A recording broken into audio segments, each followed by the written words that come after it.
नमस्ते दोस्तों। Intermittent fasting इसके बारे में बहुत से सवाल मुझे अभी तक आए हैं, तो मैंने सोचा क्यों ना आज इसी के बारे में बात की जाए। आयुर्वेद में बीमारियों से बचना हो, बीमारी हो गई हो उसको कम करना हो, तो उसके लिए लंघन उपचार बताए गए हैं और उन लंघन के सभी उपचारों में से उपवास मतलब फास्टिंग या इंटरमिटेंट फास्टिंग, इसको बहुत महत्व दिया गया है क्योंकि शरीर में उसके कारण बहुत से बदलाव हो सकते हैं। सबसे पहला तो क्या होता है, अगर हम लोग उपवास करते हैं तो हमारी जो डाइजेस्टिव सिस्टम होती है उसको आराम मिलता है। देखिए, हर एक को आराम की ज़रूरत तो होती है ना। हमें बोले अगर कि 24 घंटे 7 दिन काम करते रहो तो चलेगा क्या?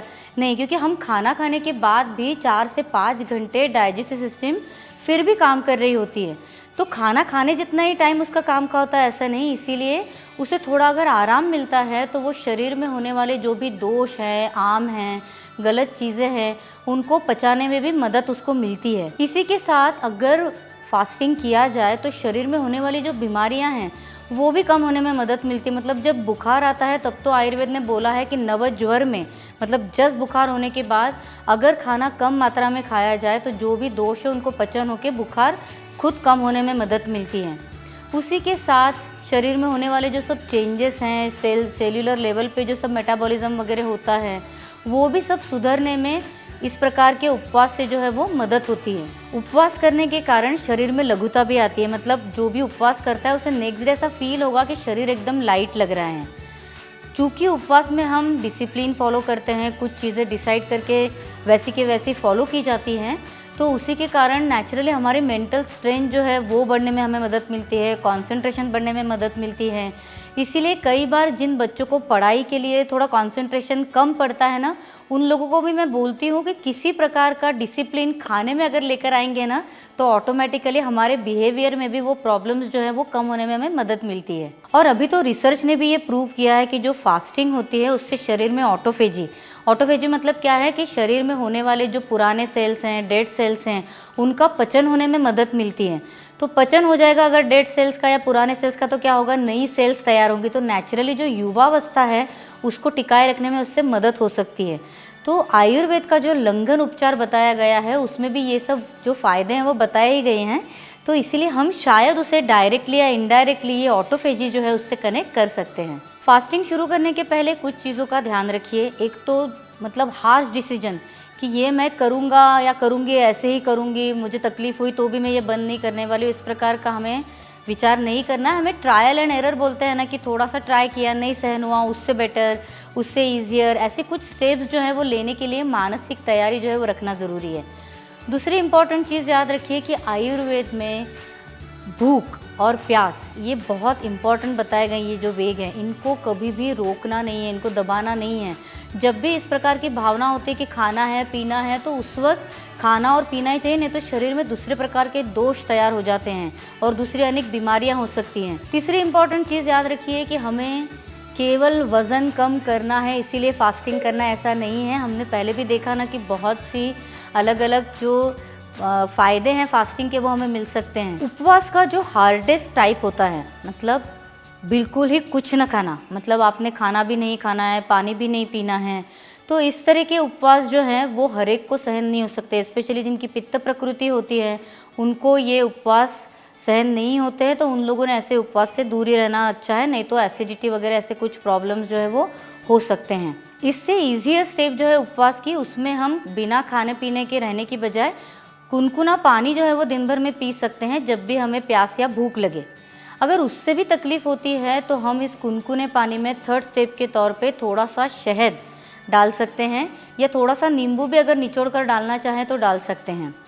उससे भी अगर हमें ईजियर स्टेप चाहिए उपवास की तो वो रहती है जूस फास्टिंग। अभी जूस जो है वो हमारी इच्छा के अनुसार, मौसम के अनुसार, मतलब एक तो देखिए फ्रेश जूस ही लेना चाहिए उपवास में। आप अगर बाहर से जो रेडीमेड मिक्स जूसेस होते हैं या फ्रूट जूसेस होते हैं कार्टन्स में, वो लेकर आ गए तो उसका उपवास को कोई भी फ़ायदा नहीं होने वाला है।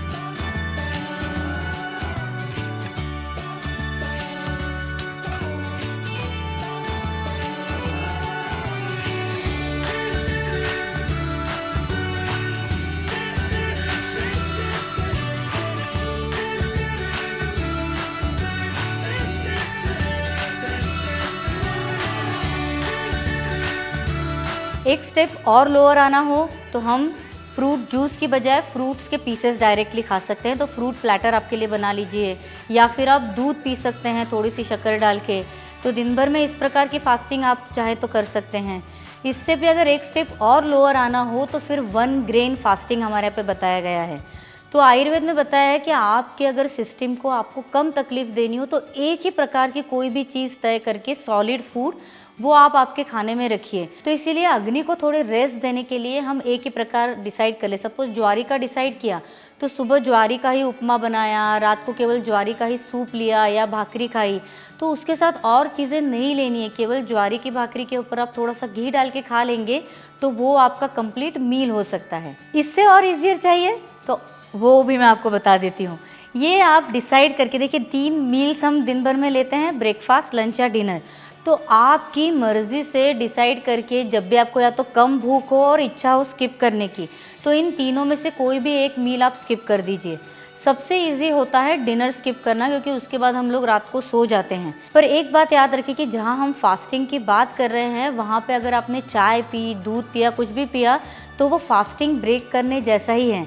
तो ये भी मील स्किप करने की भी जो चीज़ है ना, वो थोड़ा सोच समझ के और खुद की प्रकृति को देखकर और फिर डिसाइड कीजिएगा। ये जो सब फास्टिंग की हमने अभी तक बात की, उनकी फ्रीक्वेंसी क्या रख सकते हैं, तो नियरली 7 से 10 दिन में आप एक बार ये फास्टिंग रख सकते हैं।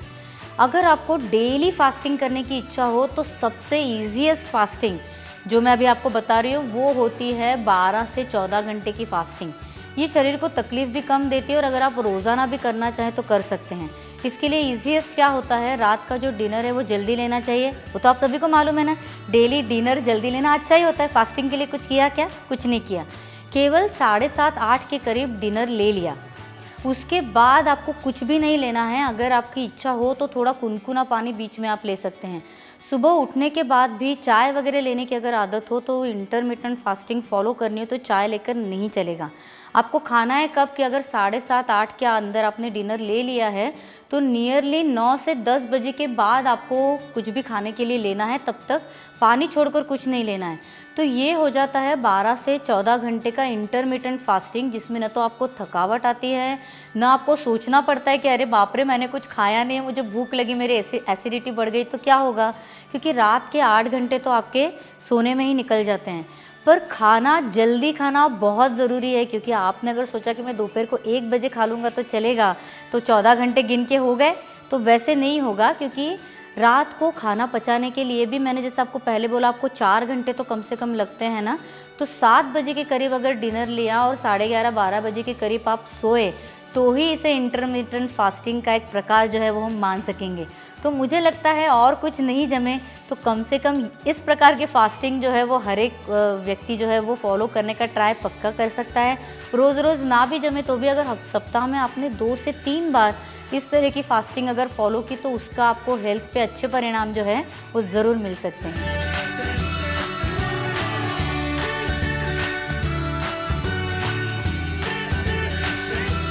फास्टिंग करना अच्छा ही होता है और इंटरमिटेंट फास्टिंग करेंगे तो अच्छी बात है।